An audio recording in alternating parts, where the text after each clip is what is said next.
네, 안녕하세요. 성공채배 시작 접정보센터 이남규입니다. 네, 안녕하세요. 한유진입니다. 네, 시간이 정말 빨라서 오늘이 벌써 5월의 마지막 금요일이고요. 이제 좀 있으면 바로 6월이 찾아옵니다. 그리고 잡정보센터도 첫 방송 아직도 기억나네요. 2016년 4월 4일에 시작을 했는데 자, 벌써 보니까 772회나 되었더라고요. 저희가 이렇게 3년을 꽉 채워서 잡정보센터를 계속해올 수 있었던 게 여러분들이 계속해서 꾸준히 사랑을 보내주셔서가 아닐까 싶습니다. 맞습니다. 365일 비가 오나 눈이 오나 오전 10시에 찾아뵀던 잡정보센터가 아쉽게도 오늘이 마지막 날이라고 합니다.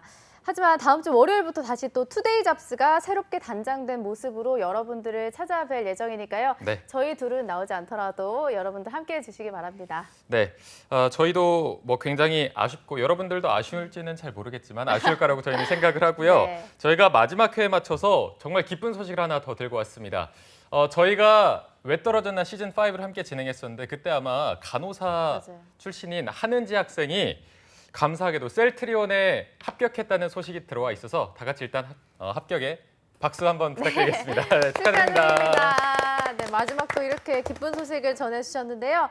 은지 학생 덕분에 저희가 아쉬움이 조금은 덜어진 것 같고요. 기쁜 마음으로 오프닝을 할 수 있었던 것 같습니다. 네, 오늘 저희가 마지막이라고 해서 대충 하자 이런 마음은 절대 아니고요. 그만큼 더 알찬 분들과 함께 좋은 정보 꽉꽉 채워서 담아왔습니다. 오늘 금요일 스페셜 많이 부탁드리고요. 오늘은 마지막 구호를 함께 외쳐보도록 네. 하겠습니다.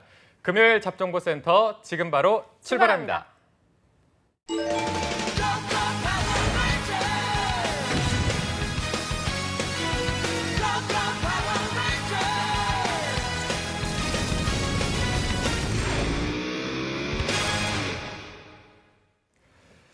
네, 대한민국 어디에서도 찾아볼 수 없는 금쪽 같은 시간입니다. 취업 컨설팅계 최고 히어로들과 함께하는 어벤져스 특집 시간입니다. 네, 취준생들의 막막했던 고민을 속 시원하게 해결해 주실 해결사 세 분을 모셨습니다. 미스터 뱅쌤, 커리어 칼리지의 류수환 컨설턴트, 그리고 조민혁 컨설턴트, 잡정보센터에 떠오르는 젊은 피 이건 강사님 세 분과 함께하겠습니다. 쌤들 안녕하세요. 네, 안녕하십니까. 안녕하세요. 네, 안녕하세요. 저희와 막방을 함께 해주셔서 감사하다는 말씀을 드리고요. 아까 저희가 앞서 말씀드렸지만 은지 학생은 또 권쌤이 굉장히 특별할 것 같아요. 네, 그렇죠. 아무래도 같이 댄스도 하고. 네, 뱅뱅뱅뱅 하고 그래가지고 네. 반갑네요. 그 좋은 소식이네요. 참 축하드리고 앞으로도 사회생활 열심히 시작하셔가지고 좋은 또 인생 만들어갔으면 좋겠다는 생각을 많이 하게 되네요. 네, 맞습니다. 셀트리온 또 굉장히 좋은 회사 들어갔고요. 뱅쌤 제자들은 뭐 농협이야 이미 들어간 분들도 많을 테고 지금 은행권 좀 합격자들도 소식이 오고 있나요? 아닙니다. 농협은행 빼고 나머지 은행들은 지금 다 한 군데도? ING 상태입니다. 네네. 최종 발표 난 곳이 없어서 농협은행은 이제 오늘까지 연수가 끝나고요. 오늘 연수 끝나고 다음 주 월요일부터 이제 지점 배치 받는 상황입니다. 네. 민혁쌤도 은지 학생 기억하시죠? 기억하죠. 그때 제가 자소서 굉장히 많이 좀 타박했던 그때 한 3점인가 줬던 것 같은데요. 그래서 사실 지가 얼굴이 이렇게 같이 CG로 나오는 거 보고서 좀 미안한 마음이 있었는데 최종 합격하고 나서 또 이렇게 소식을 전해줘서 기쁩니다. 네, 정말 또 오늘 쉽지 않은 회사예요, 근데. 맞아요. 셀트리온이 다니기 쉽지 않은 회사라 이직 소식이 좀 들리지 않기를 저는 개인적으로 바랍니다. 마지막에 또 현실적인 조언까지. 같이 출연했던 또 우리 윤원호 학생 힘내고요. 네, 원홍 씨 기억에 많이 남네요. 더 힘내시고요. 자, 오늘은 세 분과 함께 상반기 금융권 채용, 이번 주 저희가 계속해서 은행권 소식을 다루고 있는데 총체적으로 한번 짚어보는 시간을 가져보도록 하겠습니다. 상반기 채용 일정 현황은 저희가 많이 짚어보긴 했지만 그래도 뱅쌤이 한 번 더 정리를 해주실까요? 예, 지금 상반기 채용이 농협은행부터 시작을 했었습니다. 2월 달부터 시작을 해서요. 농협은행, 그다음에 기업은행, 그다음에 우리은행, 신한은행까지 이렇게 중간에 이제 수협은행이 살짝 좀 소수지만 작은 인원이지만 수협은행이 채용을 더해서 총 5개 은행 정도가 상반기 채용을 했고요. 그다음에 농협은행은 이제 아까도 말씀드린 것처럼 최종 합격자 발표 이후에 연수까지 지금 진행이 다 되고 있는 상태고, 그래서 농협은행은 6급은 다음 주 월요일부터 이제 지점 배치 첫 근무가 이제 시작되죠. 그리고 이제 오늘이 연수 마지막 날이고요. 나머지 은행들, 그러니까 두 번째 이제 기업은행이 스타트했던 기업은행은 지금 최종 면접이 진행 중이고, 그다음 우리은행하고 신한은행은 지금 1차 면접이 진행인데 신한은행은 다음 주 월요일부터 또 1차 면접이 진행입니다. 네. 그래서 나머지 은행들은 지금 면접이 진행 중이고 농협은행 한 곳만 지금 채용을 최종 확정한 상태. 그 상태가 지금 우리 은행권 상황이고 나머지 아마 일반 기업에 비해서는 조금 늦을 것 같습니다. 네, 일단 뱅쌤이 정리를 잘 해주셔서 금융권 취업 시장에 대해서도 한번 어떻게 보시는지 다 들어보도록 하겠습니다. 네. 일단 올해 같은 경우에는 현대차가 공채를 폐지하고 수시로 돌리기도 했고 약간의 혼란이 있었는데 금융권은 어땠는지 민혁 쌤은 어떻게 보셨나요? 그 이제 금융권이 이번 주에 저희가 이제 주로 다룬 게 은행 쪽인데 은행 쪽은 워낙에 뱅쌤이나 이건 쌤이 잘 말씀을 해주셨고 이제 기타 카드나 보험, 화재 이런 쪽도 구직자들이 많이 관심을 가지고 있어요. 네. 그래서 삼성화재 같은 경우도 이번 주에 사실 최종 합격자 발표를 했고 물론 은행권에 비해서 채용 규모가 많지는 않습니다만 네. 우리 구직자들이 그 같은 금융권 안에서도 비은행 쪽으로도 충분히 눈을 돌려볼 만하고요. 희한하게 이제 제 학생들 이제 주변에 보면 제가 이제 뭐 은행권 출신이 아니어서 그런지 은행 쪽에 전혀 관심이 없다가 다른 분야의 취업을 준비하다가 뭐 나이가 조금 늦어졌다라든지 공백기가 길어지는 걸 막기 위해서 은행 쪽으로 지원을 했다가 합격한 사람들도 꽤 있거든요. 그래서 아마 이 부분은 두 분하고 저하고 약간 의견이 다를 수도 있는데 네. 자격증이라든지 금융에 관련된 전문성을 보유하고 있는 사람도 물론 입사를 할 수가 있지만 필기 전형이나 NCS 이 전형에 대해서 대비가 돼 있는 소위 은행권을 준비하지 않았던 사람들도 저는 충분히 노려볼 만하니까요. 혹시 구직자분들 중에서 뭐 은행권 얘기를 이렇게 이번 주에 오래 하냐라고 생각하고 채널을 돌리지 마시고 내가 지금 상황이 좀 공백기가 길어진다거나 하면 한 번쯤은 생각해 볼 수 있는 분야가 아닐까 좀 조언을 드립니다. 네, 컨셉은 올해 상반기 채용 시장 어떻게 보셨나요? 일단은 긍정적인 소식은 그래도 뽑아줬다는 거. 이제 뭐 말씀대로 은행도 뽑고 보험사도 뽑고 해가지고 좀 어느 정도 그래도 한숨 돌릴 수 있는 여력은 있었다는 거는 사실입니다. 하지만 네. 아직까지도 채용을 안 했던 기업들도 몇몇 군데가 남아 있어요. 뭐 은행을 대표적으로 예를 들면 국민은행이라든지 하나은행 이런 데들은 채용을 진행을 안 했잖아요. 근데 그런 부분들은 취준생 입장에서는 조금은 아쉬운 부분이긴 해요. 하지만 그렇다는 얘기는 결국엔 하반기에는 좀 더 채용 규모가 확장되거나 새롭게 열릴 가능성이 크다라는 것이기 때문에 너무 실망하기보다는 미래에 이제 앞으로 다가오는 하반기를 대비하는 자세를 임하는 게 제일 좋지 않을까 싶습니다. 네, 뱅쌤 이게 국민은행이나 하나은행은 원래 상반기에 안 뽑는 건가요? 아니면 올해가 좀 특별했나요? 예. 하나은행 같은 경우에는 상반기 채용이 거의 없었습니다. 아. 그 최근 몇 년 동안. 네. 그래서 하나은행은 아마 하반기 채용만 하는 은행으로 이렇게 많이 인식이 돼 있고요. 국민은행은 가끔 상반기 채용을 했었는데 그 올해는 국민은행이 이제 하반기로 미뤄지고 상반기 채용을 안 했고요. 아까 우리 조민혁 선생님께서 아주 좋은 말씀을 해주셨는데요. 그게 뭐냐면 아직 금융권 은행 쪽에 딱 저 준비가 안 돼 있더라도 NCS라든가 이런 쪽 좀 자신 있으면 충분히 한번 지원하고 노려볼 만하다 이런 말씀을 해주셨는데 네. 그 말씀에 대해서 저는 100% 공감하고요. 되게 맞는 말씀이시고 특히 최근에 어떤 경향이 일어나고 있냐면 이 은행권 쪽에는 금융 관련된 공기업 쪽 준비하시는 분들이 많이 이전되는 그러니까 넘어오는 이런 현상들이 생깁니다. 그 아까 말씀하신 것처럼 자격증은 꼭 필수가 아니기 때문에 자격증 없이 그 은행이나 이쪽으로 취업하는 분들 되게 많습니다. 그 자격증이 반드시 필수 자격증이 아니니까요. 대신에 이제 필기 시험에서 이게 관문이 높다 보니까 필기 시험에서 NCS라든가 상식이라든가 이쪽이 금융 관련된 공무원이라든가 공기업 쪽 준비하신 분들이 좀 빡세게 준비를 많이 해왔거든요. 그러다 보니까 이분들이 은행 쪽으로 넘어와서 은행의 최종 합격까지 가는 사례도 충분히 있으니 일반 대기업이라든가 이쪽에서도 은행 쪽으로 넘어오시는 분이 충분히 존재 있을 거라고 보여지고 그분들도 충분히 가능성이 있습니다. 그리고 또 이제 은행권이 일반 기업에 비해서는 나이 제한 이게 좀 덜하다라고 우리 취준생들이 많이 인식하고 있거든요. 사실도 그렇고요. 그러다 보니까 되게 많이 좀 열려 있는. 그래서 이번 하반기는 뭐 더 많은 지원자들이 더 많은 지원을 할 수도 있는 그런 상황이 아닐까 생각이 됩니다. 네. 네, 그 알겠습니다. 엊그제 얘기한 거 팩트 체크 한번 안 해줘요? 이남규 아나운서? 어떤 걸? 그 면접 전형에서 길게 하는 거요? 네, 뱅쌤하고 저하고 의견이 좀 달랐던 부분 그거는 그거 있었잖아요. 저희가 그럼 아예 지금 아예 네. 말씀 나눠볼까요? 궁금해서 아. 제가 감히 뱅쌤한테 뭐 어떻게 해보겠다는 게 아니라 네. 저도 궁금하더라고요. 아. 네, 준비하는 과정에서. 저희가 뭔지 모르겠지만 한번 면접이 이제 뭐 기업은행 같은 경우에는 합숙 면접을 하잖아요. 예. 그리고 어디가 굉장히 짧게 했었죠? 농협은행. 농협은행이 좀 예, 짧게 했었고 이게 뭐 뱅쌤은 좀 짧게 할수록 굉장히 더 좋다.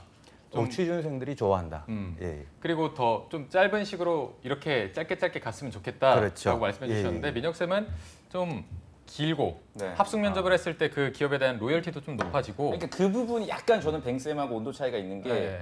구직자들 제가 이렇게 보면은 오히려 면접에 강한 친구들이 있고요. 특히 은행 같은 경우에는 고객과 대면으로 또 영업이나 활동들이 이루어지다 보니까 자기를 좀 면밀하게 관찰받고 공정하게 평가받기를 좀 원하는 학생들도 많더라고요. 네네. 그래서 1박 2일 동안 면접 전형 진행하는 거에 대해서 오히려 더 만족하는 기업은행 전형에 대해서 네, 취준생들이. 이런 취준생들이 네, 그런 경우가 있어서 어떠신가 한번 저는 어. 네, 의견을 뱅쌤은 취준생들은 짧은 걸 더 좋아한다. 예, 취준생들은 짧은 걸 좋아하는 게 제가 봤던 그 거의 한 80% 이상 그 취준생들이 짧은 걸 좋아하고 농협은행처럼 이렇게 짧게 면접을 봤을 때 그러면 기업은행처럼 1박 2일 보는 거에 비해서 제대로 된 인재를 뽑아낼 가능성이 낮아지는가 짧게 봤기 때문에요. 라고 해보면 그 가능성은 또 그것도 별개의 문제예요.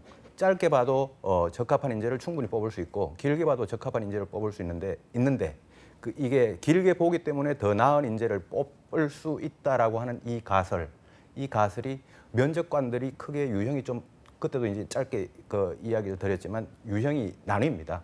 길게 보자라고 하는 이렇게 보는 면접관들이 있고요. 그다음 짧게 봐서 끝내자라고 하는 이런 면접관들이 있는데 이제 우리 조민혁 선생님 같은 경우에는 이 전자 그러니까 좀 길게 보자는 유형이고 저 같은 경우에는 저를 나눠주시는 거군요, 유형을. 저 같은 경우에는 이제 짧게 봐서도 충분히 적합한 인재를 뽑을 수 있다라고 네. 하는 이런 쪽의 유형이라 면접관들을 제가 이렇게 만나보면 항상 이게 두 쪽으로 나뉩니다. 근데 우리은행은 너무 짧다고 생각 안 드세요? 임원 면접 같은 경우 제가 알기로 질문 2개 받고 끝나지 않으셨나요? 선생님? 그건 저는 사실 제가 만약 면접자라면 예. 준비 엄청 해가지고 지금 여기까지 왔는데 뭐 자기소개 공통 질문 하나씩 하고 뭐 개인별 질문 하나 받고 끝나면 너무 아쉽지 않을까. 질문 2개인가요? 질문 2개 받고 끝난다고 학생들이 좀 굉장히 서운해하더라고요. 권쌤도 실제로 우리은행 최종에 가셨을 때 면접 시간이 그러면 실제로 어느 정도 됐었나요? 저 때 말씀이시죠? 네네네. 네, 저는 하나 받았습니다. 사실. 하나요? 네, 그러니까 질문 이건 하나. 아니네. 저는 이건 아니에요. 반대란 얘기예요. 오늘 좀 잔잔하게 가려고 했는데. 솔직히 이렇게 받긴 했는데 네. 근데 이제 중요한 거는 그 앞단에 자기소개를 어느 정도를 했고 그리고 좀 추가 질문을 물어보고 싶은 친구들이 있다고 한다면 그분들한테 좀 더 질문을 많이 했던 거는 사실이에요. 근데 이게 아무래도 어쩔 수 없는 부분이 조금 있었던 것 같아요. 왜냐하면은 좀 타이트하게 몇 명만 면접을 보면은 상관이 없는데 최종 합을 시켜야 되는 인원이 200명이 넘어가다 보니까 그럼 사실상 면접을 400명 이상을 봐야 되고 그게 한 임원들이 한 사람씩 보는 게 아니라 다 같이 그 자리에 들어가 가지고 봐야 되니까 시간의 타이트함이 아마 그렇게 면접을 짧게 만든 게 가장 큰 원인이지 않을까 싶습니다. 네. 지금 제자들도 그렇게 짧게 보나요? 지금 제가 뭐 간단하게 말씀드리면 네네네. 지금 우리 최종 마지막 회지 않습니까? 뭐 우리 마지막 회 보시고 계신 시청자분들한테 면접에 대한 꿀팁을 좀 드려야 되죠. 그래서 이 최종 면접에서 짧게 보는 은행이 우리은행도 아까 짧게 본다고 그랬는데 하나은행이 특히 짧습니다. 하나은행이 10명이 들어가면 30분 동안 이 면접을 보는데 거의 질문을 하나도 못 받는 그러니까 1분 자기소개만 하고 그냥 나오는 이런 학생들도 있습니다. 그리고 붙고 떨어지고는 또 그건 별개의 문제죠. 이거는 왜 이런 현상이 생기냐면 최종 면접에서 면접관들은 이 30분 동안에 무조건 이 OX를 나눠야 되는데요. OX를 나눠야 되는데 반드시 떨어질 것 같은 이미 딱 직감적으로 떨어질 것 같은 학생들한테는 질문을 거의 안 합니다. 그리고 반드시 붙을 것 같은 학생들한테도 질문을 거의 안 합니다. 그래서 질문을 아까 이건 선생님이 질문을 하나 받았다 그랬죠. 그때 아마 어떤 상태였냐면 이건 선생님은 이미 붙어 있었던 거예요. 이미 붙어 있어서 최종 면접에서 질문을 더 받을 필요가 없었던 더 할 필요가 없었던 거죠. 그런데 어떤 사람들한테 질문이 많이 가냐면 붙을지 떨어질지 아슬아슬한 사람, 이 사람들한테 질문을 좀 더 해서 이 사람들을 OX를 나누는 거, 이 과정이 면접 과정이다 보니 질문을 이제 면접에서 질문을 많이 받는 사람들의 유형은 여러분들이 많이 받았는데 만약에 계속 떨어지고 있다라고 하면 여러분들은 어떤 스타일인가 하면 항상 그 면접소에 들어가면 중간에 위치한 분들이라는 거예요. 그런데 여러분들이 질문을 되게 못 받고 떨어졌다 그러면 여러분들이 처음부터 떨어져 있었던 거예요. 면접 처음에 임할 때부터. 그래서 그런 분들은 스펙이라든가 면접에 대한 여러 가지 준비할 거를 좀 빡세게 더 많이 준비를 해야 되고 중간에 면접 질문을 많이 받는 사람들은 항상 이 어떤 랭킹에서 중간 단계 여기에 많이 포진해 있는 분들이다 보니 여러분들은 요 사이를 극복할 수 있는 뭔가 필살기를 만드는 그게 이제 관건이 되죠. 그래서 면접 질문을 많이 받고 적게 받고는 제 경험상 또 이제 면접을 해본 경험상 뭐 이게 거의 뭐 정답이라고 저는 보고 있습니다. 그러면 이미 그 중간 단계 그 면접 질문을 많이 하고 안 하고가 정해져 있는 상황이면 그 뭐 최종 면접까지 가는 좀 의미가 없지 않을까요? 그래서 네. 최종 면접을 상당히 이 들러리다라고 하는 이런 현상이 있고요. 아. 그 은행 이제 일반 기업하고 은행하고는 좀 다른 게 뭐가 다른가 하면 제가 일반 기업들은 그래서 은행권 면접은 제가 항상 어떤 그 스포츠에 비유를 하냐면 마라톤에 비유를 합니다. 야구 경기와 마라톤의 차이인데요. 야구 경기는 9회 말 투아웃부터 완전히 역전이 가능합니다. 근데 마라톤은 40km 넘어가면 죽었다 깨나도 역전을 시키는 게 불가능해요. 그러다 보니까 1차 면접까지 서류 전형, 필기 전형, 1차 면접까지 거치다 보면 이때 이미 윤곽이 거의 드러나기 시작을 해서 최종 면접 때는 붙을 놈과 떨어질 놈이 그 합격자와 불합격자가 거의 당락이 나뉘어지는. 그래서 이 상태는 어떤 상태냐? 합격권에 있는 사람들은 그냥 이문들을 한번 상견례하는 그런 느낌이고요. 근데 이제 이미 좀 안정권이 아니고 이 바깥쪽에 있는 분들은 불행하지만 이 들러리 같은 이런 효과가 많아서 그럼에도 불구하고 본인이 이제 바깥쪽에 있다는 걸 이걸 모르니까 나도 열심히 하면 되겠지라고 이렇게 생각을 하는데 은행권 면접은 철저히 이 마라톤이다라고 이렇게 생각을 하면 그게 정답입니다. 근데 제가 민혁 씨, 이 네. 주제를 그 얘기를 드린 이유는 다 전 공감하는데 좀 구직자 입장에서 아쉬운 건 뭐냐면 이게 사실 은행권 저희가 이번 주에 다룬 게 제도가 많이 바뀌고 한 게 결국에 투명성이잖아요. 내가 좀 공정하게 평가받고 투명하게 채용이 돼야 좀 속 시원하고 이게 사회적 현상도 맞물려 있는데 지금 뱅쌤이 말씀하신 게 다 맞고요. 근데 만약 이제 저러한 상황들을 구직자들이 인지하게 되면은 그럼 결국에는 뭐 속된 말로 외모 보는 거 아니냐라든지 아니면 뭐 다른 어떤 정성적인 요소들이 작용해서 뭐 그럼 내가 필기 전형을 굳이 통과한 이유가 뭐냐 이럴 거면 나 면접장에 왜 갔냐 이런 댓글들이 그리고 또 구직자들끼리 얘기하는 게 저는 상당히 많거든요. 그래서 그 은행권에 저는 아까 전에 이건 쌤하고 저는 약간 의견이 다른 게 그 효율성을 말씀을 하셨는데 뭐 200명 정도 채용하는데 400명, 500명 그렇게 따지면 삼성 같은 경우에는 한 번에 5,000명 뽑는데 뭐 면접 경쟁률을 보면 만 명이 넘어가거든요. 물론 그 기업의 규모는 다르겠지만. 근데 신입사원 채용에 대해서 얼마나 그 면접관들이 그리고 회사에서 진지하게 임하는지에 대한 저는 태도라고 생각을 해요. 그래서 은행권과 그 비슷한 그 분야가 그 구직자들 입장에서 이거 좀 바뀌었으면 좋겠다라고 느끼는 게 항공 쪽. 네, 승무원 채용도 사실은 그런 경향이 되게 많거든요. 네네네. 3차까지 갔는데 질문을 하나도 못 받은 친구들도 있어요. 그 이유를 방금 전에 이제 뱅쌤이 속 시원하게 말씀을 해주셨지만 그러한 그 색채 그리고 업종의 그 느낌들은 제가 취준했었던 뭐 10년, 15년 전에도 그랬고 지금도 뭐 제도적으로는 바뀌었다고 하지만 저는 사실 두 분이 그건 조민혁 선생님이 몰라서 그런 거다. 면접이라는 게 원래 다 강화가 돼 있고 저는 차라리 그렇게 그렇게 말씀을 해줬어야. 해주실 줄 알았는데 오히려 좀 듣다 보니까 이건 어떻게 보면은 좀 일시적인 거구나. 예, 뭐 필기 전형을 바꾸고 뭐 투명하게 하고 이런 것들이 결국에는 작용할 수 없는 구직자들 그런 요소들이 있다라는 측면에서 좀 속상함이 어떻게 보면 좀 있네요. 네. 건쌤 의견까지 한 번만 더 들어볼게요. 사실 두 분 의견에 사실 다 공감합니다. 왜냐하면은 저도 이제 학생들이 이제 기업은행 합숙 면접을 가잖아요. 그러면 평소에 많이 긴장을 하거나 면접을 잘 못 보던 친구들마저도 사실은 그냥 편하게 보고 왔대요. 분명히 1박 2일 힘든 건 사실이에요. 근데 그건 체력적으로 힘든 거지 면접 자체에 갔을 때는 평소보다 더 재밌게 봤고 즐겼다는 얘기를 되게 많이 해줘요. 그런 친구들은 오히려 결과도 좋고요. 그런 이유가 나오는 것들이 그냥 가식적으로 보여지는 게 아니라 진정한 자신의 모습을 보여줄 수 있는 가장 좋은 환경이기도 하고 그런 거에서 또 자신감을 얻는 것도 맞거든요. 네. 그래서 저도 개인적인 바람은 사실 기업은행처럼 좀 더 길게 봐줬으면 하는 거는 취준생 입장에서 맞습니다. 그리고 또 면접비도 많이 주고요. 그렇게 되면 그래요? 시간이 늘어나면 면접비도 많이 줍니다. 얼마 줍니까 그분은? 기업은행은 좀 근데 낮습니다. 우리은행은 이제 3시간 기준으로 했을 때도 한 5만 원 주는데 기업은행 1박 2일 해도 7만 원. 그 정도 수준. 네. 면접비 안 주는 회사들 대표적인 게 CJ거든요.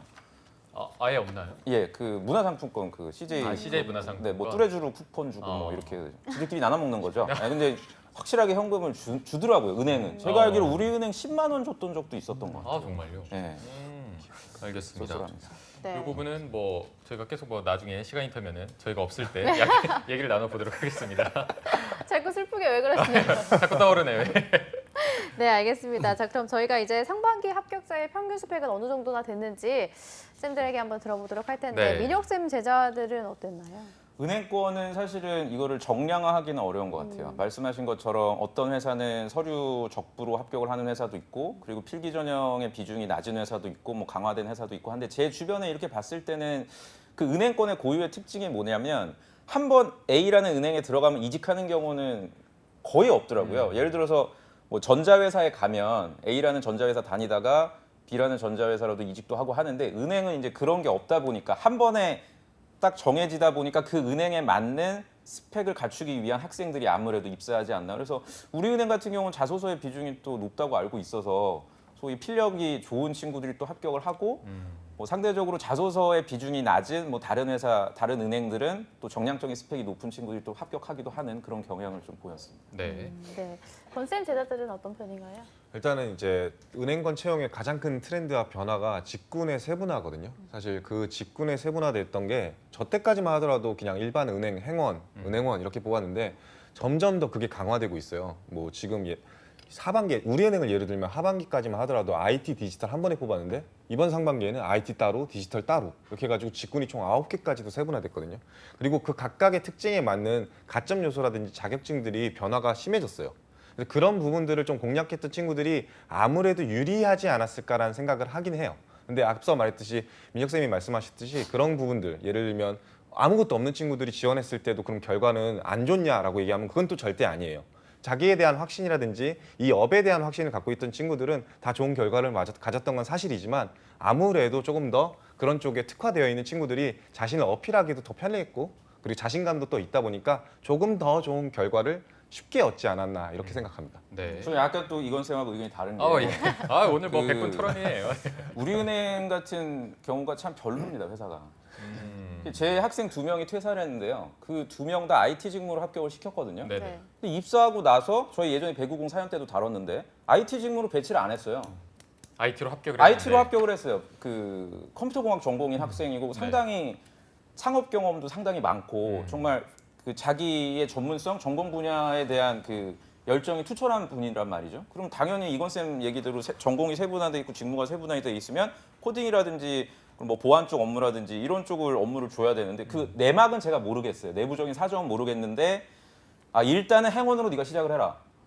네. 이렇게 해갖고 이제 이 친구가 처음에는 나이가 좀 많은 상태에서 입사를 해서 좀 참았죠. 그냥 행원, 내가 하고 싶은 업무가 있는데 그걸 못 하니까. 근데 이제 3개월, 6개월 정도 됐을 때 신청을 한 거예요, 면담을. 그랬더니 언제 네가 이런 행원 직무를 할지 모른다. 그리고 은행 같은 경우에는 이 창구 업무가 그 좀 약간 납득하기 어려운 이유로 2번, 3번 이 친구의 어떤 직무적인 열정을 누르다 보니까 그걸 못 견디고 퇴사를 하더라고요. 이건 제가 명백한 사실이기 때문에. 그래서 다른 그 대기업 그 IT 직무로 이직했어요. 그러니까 이런 거를 저는 봤을 때 뭐 앞에 얘기한 면접과도 좀 관련이 있습니다만 아직도 조금 그 구직자 분들을 또는 합격자 분들을 갑을 관계로 너무 좀 누르려고 하지 않나. 지금 요새 신입사원 분들 보면 굉장히 똑똑하고 역량도 우수하단 말이에요. 그럼 최대한 그들의 역량을 존중해 줄 수 있는 모든 은행이 다 그런 건 아닙니다만 특정 이런 은행들의 사례들을 보면 약간 씁쓸함을 저희가 감출 수가 없는 사례인 것 같습니다. 네. 이 부분은 건쌤이 또 우리은행 출신이시니까 대표해서 좀 사실 뭐 말씀해 어떻게 주시죠. 보면은 취준생 입장에서 씁쓸한 건 사실이죠. 나는 IT를 하고 싶고 코딩을 하고 싶은데 영업적으로 배치받는 거 슬픈 일이긴 하죠. 근데 명백하게 공고에 일단은 그쪽 이 직군으로 TO로 분류가 되며 일단 영업점 배치 후에 향후에 그런 연수라든지 배치 과정을 통해서 해당 지역으로 배치한다고 미리 공고가 나와 있었어요. 취준생들이 몰랐던 사실이 절대 아닙니다. 그렇기 때문에 어떻게 보면 1차적으로는 취준생들도 알고 감안하고 들어가는 거고요.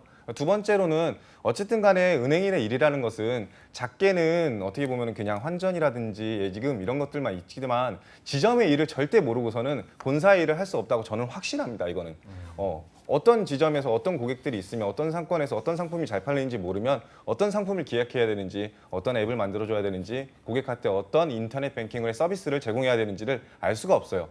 실제로 여러분들이 IT 직군이든지 리스크 관리 직군이든지 어떤 직군으로 가든지 간에 결국에는 고객 지향적인 시작점을 바탕으로 시작을 할 텐데 기획자로서의 역할을 수행한다든지 단순히 여러분들이 IT 직군, 디지털 직군에 들어갔다 해서 오퍼레이터처럼 기계만 만지는 사람은 절대 아닙니다. 그것들은 외주를 보통 준단 말이에요. 그 외주를 줄 수 있으려고 한다면은 그런 거시적인 시각과 안목이 있어야 되는데 그런 오퍼레이터들과 은행을 연결해 줄 수 있는 연결고리를 누가 만들 수 있냐라고 한다면 그거를 IT 지원자들이 할 수 있단 말이에요. 근데 만약에 그냥 단순히 코딩 능력이라든지 이런 것들만 강조하게 됐을 경우에는 그런 부분이 절대적으로 부족할 수밖에 없습니다. 기업은행도 마찬가지예요. 예를 들면 기업은행 같은 경우에는 이번에는 영업점을 배치받지만 지난 작년까지만 하더라도 바로바로 IT 부서로 갔어요. 근데 그 친구들은 분명히 IT 부서로 가서 코딩도 하고 네트워크 관리하고 보안을 했지만서도 진급을 하기 위해서는 파생 상품 관련 예를 들면 자격증을 취득해야 됐고 펀드 관련 자격증을 취득해야지만 그런 진급 심사에서 누락되지 않았거든요. 그런 의지들은 사실은 이런 합리적인 판단 기준에 의해서 진행되는 만큼 너무 나쁘게만 보지 마시고 내가 앞으로 금융 IT라는 그런 특화되어 있는 특색을 갖추기 위해서라면 여러분들이 한 발 더 앞서 나갈 수 있는 기회가 될 수 있을 것이다. 다만 그것들을 그냥 단순히 취업을 위해서 은행을 선택한다라고 한다면은 민혁 쌤 말대로 조금은 다시 한번 생각해 봐야 되지 않을까. 여러분들이 생각하는 그런 일들만 할 수 있는 것은 아니다라고 말씀드리고 싶습니다. 네, 알겠습니다. 이 얘기는 여기서 마무리해 보도록 하고요. 자, 이번 상반기에도 은행별로 필기 시험이 진행이 됐는데 일단 필기 시험은 어떻게 보시는지 뱅쌤부터 얘기를 들어볼게요. 예, 이번 상반기 필기 시험은 이제 은행권에서 2018년부터 그러니까 작년 상반기부터 필기 시험이 본격적으로 도입이 됐습니다. 2017년 12월 달에 이 채용 비리 문제가 터졌었고요. 네. 그래서 2018년 1년간 필기 시험을 진행해 보고 그다음 2019년 상반기를 맞았는데 이번 상반기에 필기 시험을 보러 갔던 우리 은행권 취준생분들의 가장 공통적인 말은 이 한마디였습니다. 그냥 작년보다 더 어려워졌다라는 이 이야기입니다. 그래서 이 은행권의 필기 시험이 어려워지는 거에 대해서는 저는 개인적으로는 찬성하진 않습니다. 이렇게 어려워질 필요까지는 없다라고 보는 입장인데요. 근데 우리 취준생들이 어려워졌다라고 하는 건 이거는 그냥 어떤 효율적인 변별력을 강화시키기 위해서 이 난이도를 높였다라고 저는 그렇게 이해를 하고 싶지만 그럼에도 불구하고 그 효율성이나 효용성의 측면에서는 그렇게까지 어려울 필요가 있겠냐라고 하는 이 관점. 그러면 어떤 우리 취준생들도 공부를 되게 빡세게 해야 된단 말이죠. 그래서 이번 상반기 필기시험은 어려워졌다라고 봤을 때 하반기 필기시험도 이번 상반기 필기시험하고 크게 다르지 않겠냐라고 봤을 때 좀 역시 어려운 쪽으로 여러분들이 공부를 좀 더 빡세게 해야 된다. 이런 추세가 지금 2019년도 추세라고 저는 생각이 됩니다. 네. 알겠습니다. 민혁 쌤은 어떻게 보셨나요? 근데 뭐 은행권 필기 시험뿐만이 아니라 필기 시험 되게 쉬웠어요, 선생님. 이렇게 얘기를 할 수가 없잖아요. 근데 의외로 몇몇 분들 보면은 다른 업계에 비해서 은행권이 그렇게 필기 전형이 어렵지 않다. 이런 분들도 제 주변에는 꽤 있었거든요. 네. 아까 전에 뭐 IT 직군이나 이런 분들은 그러니까 그 뭐 저희 강사들이 항상 어렵다, 쉽지 않다 그렇게 말씀드리는 이유는 더 많이 여러분들이 분발하고 대비하라는 측면이니까 뭐 어려워졌다. 다음에 또 유형이 바뀔 거다. 이런 부분에 대해서 너무 겁내실 필요는 저는 없지 않을까. 여러분들이 노력한 만큼 정말 정직하게 결과가 나오는 게 인적성 시험이니까요. 네. 너무 두려워하지 마시기 바랍니다. 지금 CJ 같은 경우도 이번에 바뀌어가지고 또 내년에 뭐 지원을 선생님이 해야 되나요, 말아야 되나 또 이런 분들이 있어서 네. 그런 생각까지는 여러분들 하실 필요는 없을 것 같아요. 네. 알겠습니다. 마지막으로 또 건 쌤은 어떻게 보셨나요? 일단은 지금 인적성 그 NCS 자체는 평가하는 것들은 그래도 취준생들이 열심히 노력하고 하면 또 도움이 되니까 그런 부분들은 저는 굉장히 긍정적으로 보는데 앞서 뱅쌤이 말씀하셨듯이 난이도가 올라가는 건 사실 변별력을 위해서는 좋다고 생각을 하는데 그 난이도가 정말 실무에 도움이 되는 난이도로 올라가야 되지 이게 너무 폭이 넓어지는 거는 사실은 저는 되게 아이러니하거든요. 예를 들면은 은행원들이 콘클라베를 알아야 되고 태학을 알아야 되고 이런 부분들을 상식 범위로서 출제하면은 이 친구들은 도대체 어디서 공부를 해야 되고 어떻게 준비를 해야 되는지에 대한 되게 막막함이 있어요. 어느 정도 규정과 규범에 입각해서 채용을 하겠다라는 그런 의지를 보였다고 한다면은 취준생들이 필기 과정 또한 이렇게 준비를 하면 되겠구나라고 그런 프로세스를 이해할 수 있게끔 도와주는 그런 노력이 필요하지 않을까 저는 개인적으로 생각해 봅니다. 네, 알겠습니다. 그럼 이제 이 필기 시험 어쨌든 넘어야 될 벽이고 준비를 잘해야 될 텐데 어떤 식으로 준비하는 게 좋을지 이거는 민혁 선생님 먼저 좀 짚어주실까요? 뭐 모든 시험이 다 그렇겠지만 꾸준하게 대비하는 게 뭐 너무나 당연한 얘기지만 중요할 것 같아요. 그러니까 제가 되게 안타까우면서도 참 평소에 대비를 안 하는 구직자들 사례들을 몇몇 보면은 필기 시험에 대한 대비를 전혀 안 하다가 서류 통과된 다음에 뭐 보통 주말에 인적성 시험을 보지 않습니까? 그럼 한 남은 기간이 5일에서 일주일인데 책을 사러 갔는데 서점에 선생님 책이 없어요.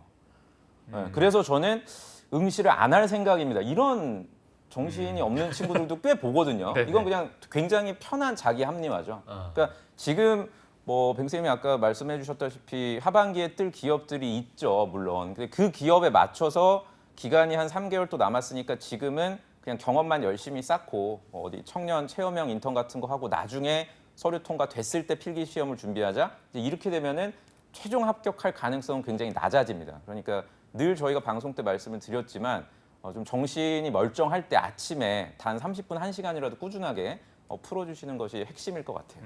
네. 뱅쌤은 어떤 방법을 추천하시나요? 지금 이제 하반기 필기 시험을 준비하기 위해서는요, 은행권의 이 범위가 그 출제 범위가 상당히 지금 광범위해지고 있기 때문에 네. 아까 우리 이건 선생님 말씀하신 것처럼 그렇게까지 학생들한테 예고되지 않은 쪽에서 이렇게 문제가 많이 나오고 있다라는 측면에서 우리 좀 시험 범위라든가 교재라든가 어떤 그 경제와 금융이면 어느 파트다라고 하는 이런 걸 좀 정해주고 거기에 대해서 문제를 내면 학생들이 공부하기가 좀 수월할 텐데 그런 게 전혀 없단 말이죠. 그러다 보니까 하반기 필기시험을 위해서 준비하기도 상당히 막막합니다. 지금 여러분들이 상반기 취준을 해보신 분들이라면 여러분들이 가지고 있는 책이 한 권씩 무조건 있을 거예요.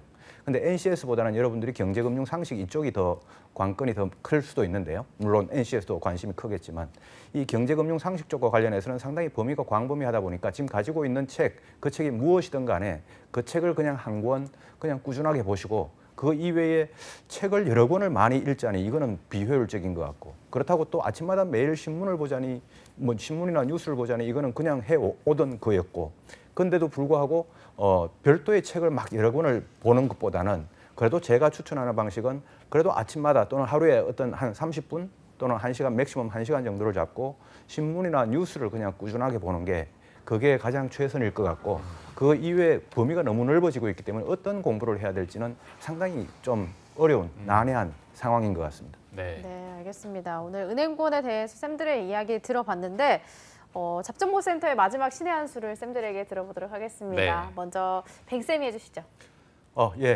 마지막 방송 우리 잡정보센터 마지막 방송이라고 해서요. 아쉽기도 하고 그렇고요.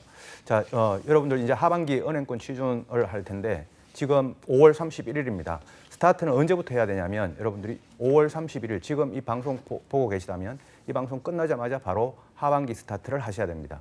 그래서 늦어도 6월 1일부터는 하반기 스타트를 하셔서 아까 말씀드린 필기시험 대비해서 매일 뉴스 보는 거, 꾸준하게 뭔가를 준비하는 거 6, 7, 8, 9, 세 달 아니면 4달 남았습니다. 6, 7, 8, 9 꾸준함 이거 하나가 여러분들의 하반기의 관건이 될 것 같습니다. 네. 네, 뭐 건쌤도 신의 한 수를 주시죠. 일단은 772회 동안 달려오고 함께 해주신 여러분께 진심으로 감사의 말씀드리고요. 여러분들이 아쉬워한 만큼 저도 이 두 분과 떨어지는 게 굉장히 아쉽네요. 미리 말씀드리고 말씀 잘하시네요. 되게. 감사합니다. 그 자리를 욕심내고 있어가지고 그래요? 제가 예. 농담이고 자 일단은 신의 한 수를 말씀드려야 되는데 사실 뭐 필기나 이런 것들은 다른 선생님이 너무 잘 얘기해 주셔가지고 저는 지원 전략에 대해서 말씀해드리고 싶어요. 네. 여러분들 은행원으로 제가 아까 직군이 굉장히 세분화됐다고 그랬잖아요. 단순히 은행원으로 직군으로 지원하는 것이 아니라 PB면 PB, WM이면 WM, 기업금이면 기업금융 이렇게 세분화되기 시작했습니다. 그 얘기인즉 여러분들이 그런 전공 영역에서 특히 직무적 전문성에 있어서 특화되는 부분이 생길 수 있다라는 것이고요. 그거를 좀 더 넓게 보면요. 단순히 PB라고 한다면은 은행 PB로만 머물 필요는 없다라는 것을 다시 방증하는 겁니다. 아까 민혁 쌤이 말씀하셨듯이 금융권이라고 해서 은행만 있는 것이 아니라 보험사라든지 증권사 이런 데도 굉장히 많거든요. 거기에 교집합점들은 사실 직무적으로도 교집합점들은 충분히 있어요. 하나의 직무를 선택하시게 되면요. 그렇게 세분화되어 있는 다른 산업군에도 동시에 지원해 보시는 노력을 해가지고 여러분들의 스콥을 넓히셨으면 좋겠어요. 시중은행이라 해봤자 몇 군데 안 돼요. 거기서 끝나버리면 여러분들한테 기회는 굉장히 적어질 수밖에 없습니다. 그런 측면에 있어서 공기업도 좋고 증권사도 좋으니까 내가 갈 수 있는 직무에 대한 폭을 넓히면서 좀 합리적으로 리스크 관리하는 전략을 추진했으면 좋겠습니다. 네. 네, 또 마지막으로 민혁쌤도 신의 한 수를 주시죠. 제가 2016년 7월 달에 제가 합류를 했는데 그때 이남규 MC가 여기 있었어요. 맞아요. 네, 그리고 맞아요, 정말 맞아요. 정말 로봇 같이 진행하고 저 사람은 도대체 뭔가. 아. 근데 23번을 틀어보니까 또 아나운서로 나오더라고요. 어, 그래서 그 한 3년 정도 기간 동안 굉장히 즐거웠고 한유진 MC 같은 경우는 새벽 3시에 출근합니다. 여러분들 모르시겠지만 새벽 3시에 출근해서 굉장히 피곤할 텐데도 진지하게 저희 방송 임해주시는 거 보면서 늘 자랑스러웠으니까요. 너무 서운해하지 마시고 왜 그러세요? 두 MC 오더라도 저희가 적당하게 텃세를 부리도록 할 테니까 적당하게요? 네, 신의 한 수는 두 분을 위한 정말 아유. 어떤 아쉬움으로 지나도록 하겠습니다. 아, 네, 감사합니다. 눈물 날 것 같네요. 네, 오늘 세 분과 함께했고요. 너무 아쉽습니다. 오늘 도움 말씀 주신 커리어 칼리지의 류수환 컨설턴트, 위포트의 조민혁 컨설턴트, 그리고 더 빅스터디의 이건 강사님 세 분과 함께했습니다. 고맙습니다. 고맙습니다. 감사합니다. 네, 접정보센터 1부는 여기서 마무리해보도록 하고요. 잠시 후 2부에서는요. 일자리 방방곡곡이 준비되어 있고요. 네, 그리고 여러분들의 힐링을 책임지고 있는 시간이죠. 영화 직업을 만나다도 준비되어 있습니다. 네, 저희는 잠시 후에 뵙겠습니다. 채널 고정!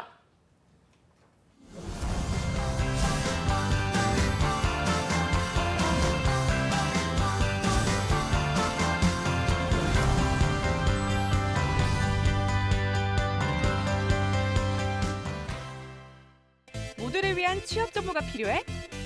여기로 와. 데이 잡스. 당신만을 위한 새로운 취업 파트너가 찾아옵니다. 더 새롭게, 더 다양하게, 더 알차게 직종 지역별 채용 정보는 물론 새로운 직업 탐구와 취업 고민 타파까지 취준생은 물론 인생 2막을 위한 모든 정보가 모였다.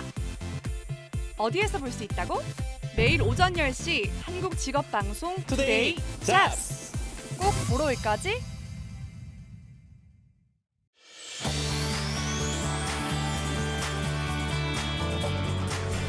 한국 직업 방송을 보면 취업이 보입니다.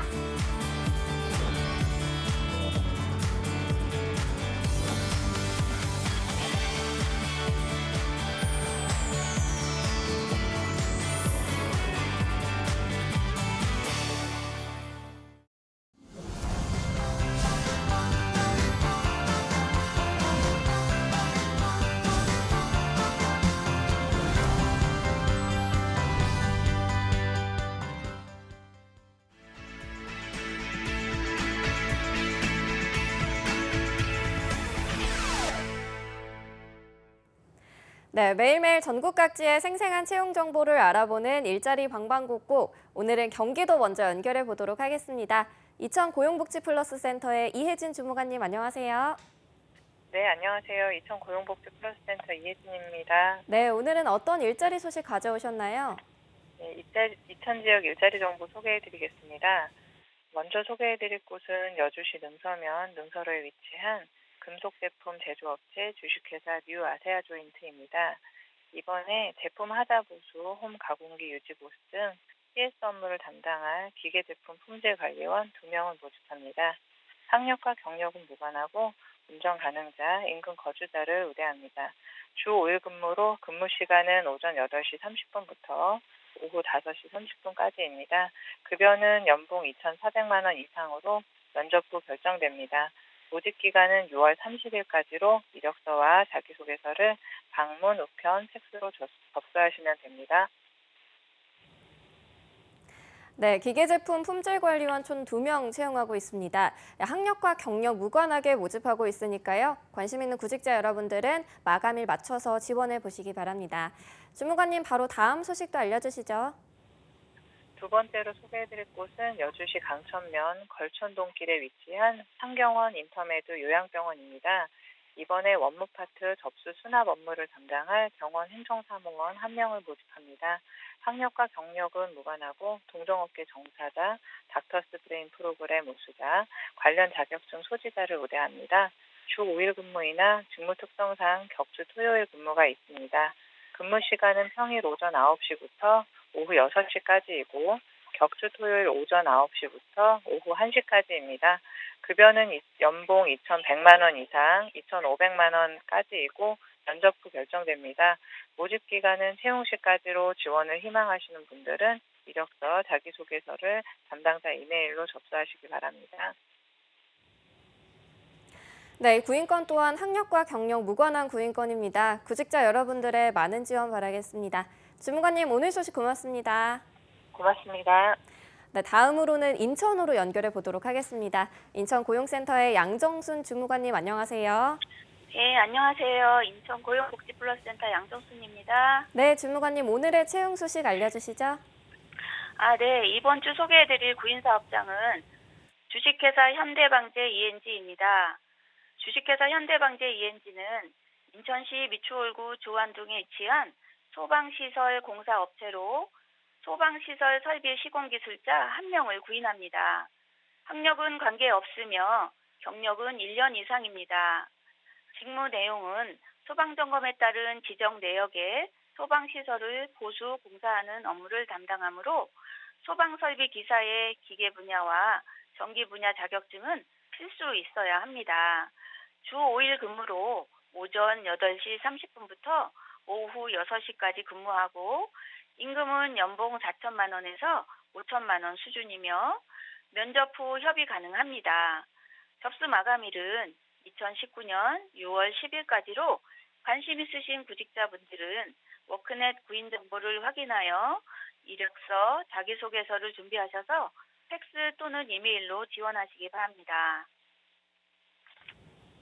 네, 1년 이상의 경력자 모집하고 있고요. 관련 분야 자격증이 필수라고 합니다. 참고하셔서 지원하시기 바라겠습니다. 주무관님 바로 다음 소식도 알아볼까요? 네, 다음으로 소개해드릴 구인사업장은 태림섬유 주식회사입니다. 태림섬유 주식회사는 인천시 서구 가자동에 위치한 섬유 제품 제조업으로 제품 포장 및 출고 관리 담당자 1명을 구인합니다. 학력과 경력은 무관하나 운전 가능자를 우대하고 있습니다. 직무 내용은 제품을 포장하고 출고하는 업무와 보관 제품에 대한 재고 관리 업무를 담당합니다. 주 5일 근무로 근무 시간은 오전 8시 30분부터 오후 6시까지이고 임금은 월 190만 원에서 200만 원 수준입니다. 접수 마감일은 2019년 6월 14일까지이므로 관심 있으신 구직자분들은 워크넷 구인 정보를 확인하여 이력서, 자기소개서를 준비하셔서 이메일로 지원하시기 바랍니다. 네, 제품 포장 및 출고 관리 담당자 1분 채용하고 있습니다. 학력과 경력 모두 무관하게 모집하고 있으니까요. 구직자 여러분들의 많은 지원 바라겠습니다. 주무관님 오늘 소식 고맙습니다. 네, 고맙습니다. 네, 지금까지 일자리 방방곡곡 경기와 인천 지역의 채용 정보 알아봤습니다.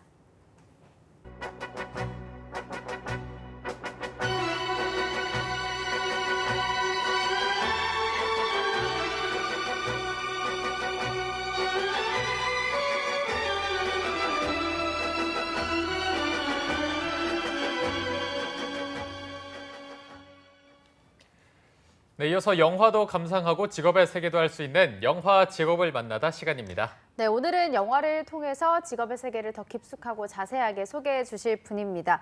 시내 21의 임수연 기자님과 함께하겠습니다. 안녕하세요. 안녕하세요. 안녕하세요. 네. 네, 그리고 또 2부의 도우미 신세미 캐스터도 함께합니다. 어서 오십시오. 안녕하세요. 네, 안녕하십니까. 자, 기자님 5월의 마지막 금요일인데 또 오늘은 어떤 영화를 준비해 오셨나요? 네, 오늘은 이제 봉준호 감독님의 살인의 추억이라는 영화를 가져왔습니다. 근데 봉준호 감독님 하면은 또 최근에 그쵸. 뉴스에 많이 나오더라고요. 네, 그쵸. 얼마 전에 칸 국제영화제에서 황금종려상을 기생충이 수상을 하면서 뉴스에서 굉장히 많이 나왔는데 이게 주변에서 사람들이 이게 대단한 일인 건 알겠는데 얼마나 대단한 것이냐라는 이야기를 많이 여쭤보세요. 네. 그러니까 쉽게 좀 설명을 하자면 노벨 문학상 같은 거를 탔다고 보시면 되거든요.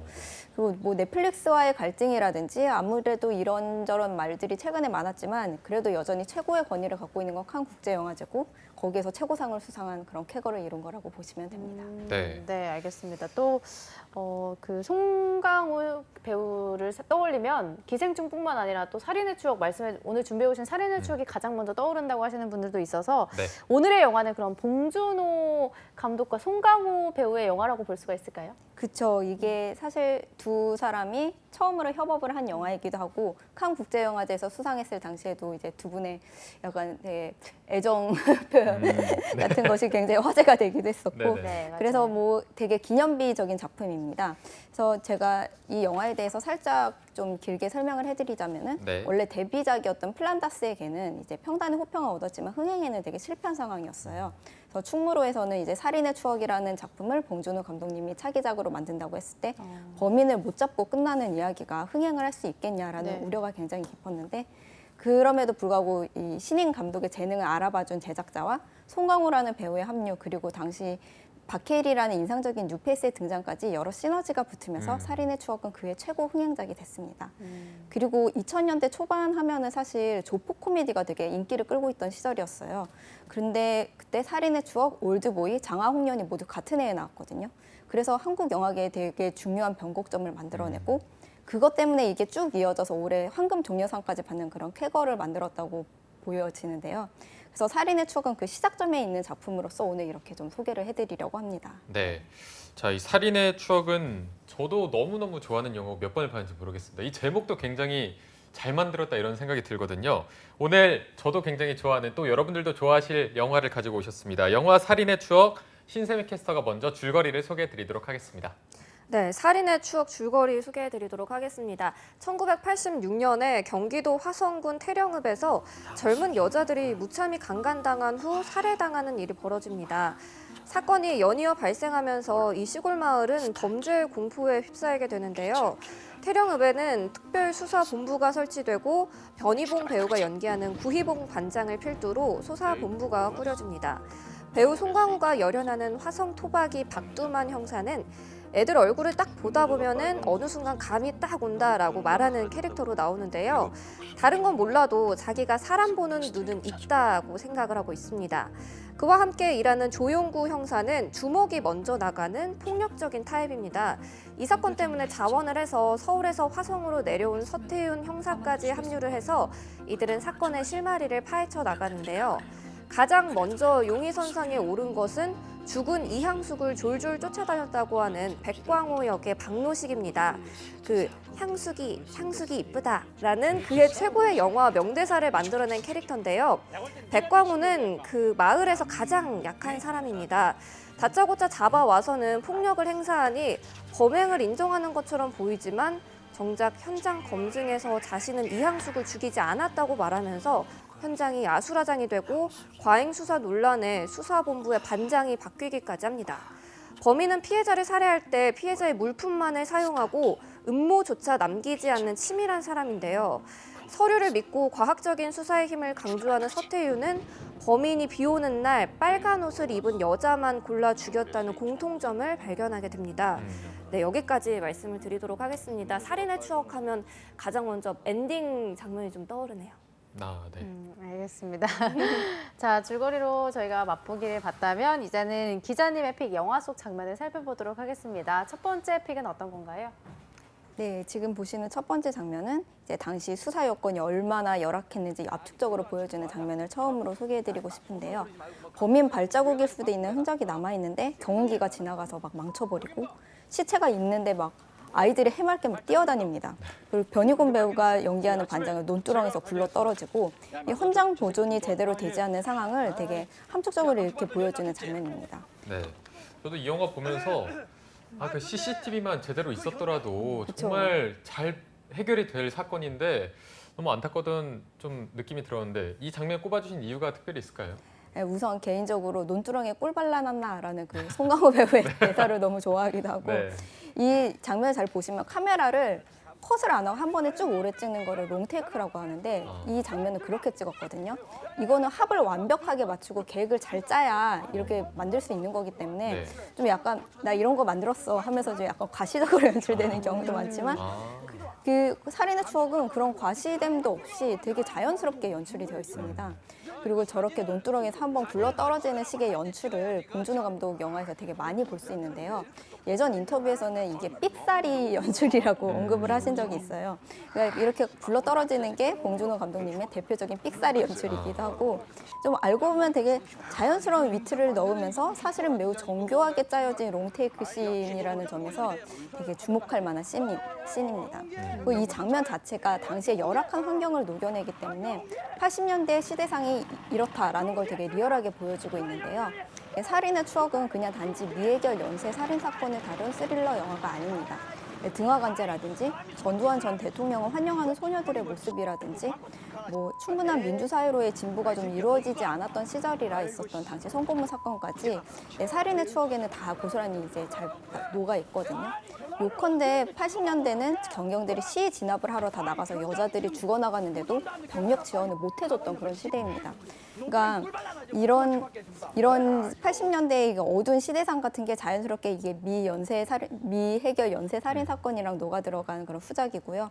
참고로 이번에 개봉하는 기생충 역시 동시대의 한국 사회를 리얼하게 반영하는 설정이 굉장히 많다는 것을 추가로 언급해드리고 싶습니다. 네. 기자님도 기생충 보셨나요? 네, 봤죠. 추천. 네, 하시겠죠? 저희는 저희 잡지상상 일주일에 한 번씩 24평이 나왔는데 별 4개 반 주고 나왔어요. 거의 최고점 아닌가요? 제가 중간이더라고요. 아, 그래요? 그렇군요. 그러니까 4개와 5개 사이에서. 아, 다 그 사이에서? 네. 꼭 봐야겠네요. 네, 알겠습니다. 자, 그럼 두 번째 장면도 바로 살펴보죠. 네. 두 번째 장면은 이제 영화 초반에 용의자 선상에 올랐었던 백강우가 사실은 목격자였다는 것이 밝혀지고 박두만과 서태훈이 그를 찾아가는 장면입니다. 그에게 폭력을 행사했던 조용기 형사, 김래아 씨가 연기하죠. 그러니까 트러블이 생겨서 백강우가 도망을 쳐버리고 이제 그를 달래서 범인이 누구인지 밝히기 위해 두 형제가 이렇게 안간힘을 쓰는데요. 유력한 용의자인 박형규의 사진을 보여주지만 백강우는 대답을 회피하면서 불이 얼마나 뜨거운지 알아? 하는 이상한 말만 합니다. 이로 인해 어린 시절 그를 아궁이에 던진 사람이 아들을 무척 아끼는 것처럼 보였던 아버지라는 사실도 함께 드러나게 되죠. 네. 저렇게 다리를 때린 것도 그 뒤에 또 다른 사건으로 막 연쇄적으로 일어나기도 하고 이 장면 꼽아주신 이유를 더 들어보고 싶거든요. 네, 이건 사실 영화의 뒷이야기인데요. 원래 시나리오에서는 그 마지막에 희생당하는 여고생이 있잖아요. 네. 범인의 얼굴을 보고 아빠라고 말하는 그런 장면이 있었다고 합니다. 네. 근데 약간 오해를 살 수 있어서 본편에서는 삭제됐다고 하는데요. 그러니까 범인을 보고 아빠를 떠올린 거죠. 그러니까 사실은 그 장면. 그러니까 그리고 이제 백강원의 진실을 말해야 되는 순간 그걸 회피하면서 아버지의 진짜 민낯을 이렇게 까발리는데요. 백강호에게 폭력을 휘둘렀던 조용구는 그에게 강목을 맞고 파상풍 때문에 다리를 잘라내야 하는 지경에 이르는데 이게 사실 폭력 행사가 다리를 자르는 것은 80년대 군합발에 대한 응징 같은 것을 이렇게 의미하는 되게 노골적인 장면입니다. 여기에 좀 아버지 이야기까지 곁들이면 영화를 좀 색다른 시각에서 풍부하게 좀 더 해석하실 수 있을 거라고 봅니다. 약간 가정 폭력 이런 거로 또 해석을 할 수 있겠네요. 네. 또 이건 또 처음 듣는 얘기네요. 네, 알겠습니다. 자, 그러면 저희가 세 번째, 아쉽지만 세 번째 주요 장면도 살펴보도록 하겠습니다. 네, 이 장면은 국가수에서 범인의 정액을 찾아내서 정액의 유전자 지문과 박해일 씨가 연기하는 박형규의 그 유전자 정보가 일치하는지 확인하는 씬인데요.